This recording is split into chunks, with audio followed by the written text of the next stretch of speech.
आज तुमको एमती एक झील देखा जाऊँगी जी कि निज पेंट चेन रे लॉकडाउन माने ताला पकई दौची देखुन मु कौन कहबी तुम देख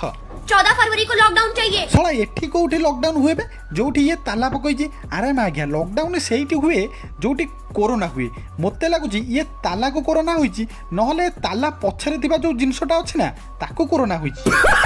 लॉकडाउन रे तू सला घरे रह नहले तू सला जदी एमती बाहर को जीव ना सला ये दुनिया तो ताला वीडियो देखी कि पूरा लॉकडाउन हो जीव। भाभी कहाँ पे है फायदा उठाया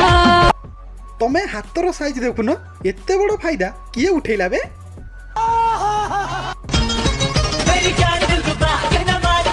ये हला आउ गोटे चुतिया जे कि भाबुची एमतिया वीडियो करी इंस्टाग्राम रे सेलिब्रिटी होई जीवो सेलिब्रिटी के कथा तो कहि परिबिनी हेले तम जीवन तो झंड बे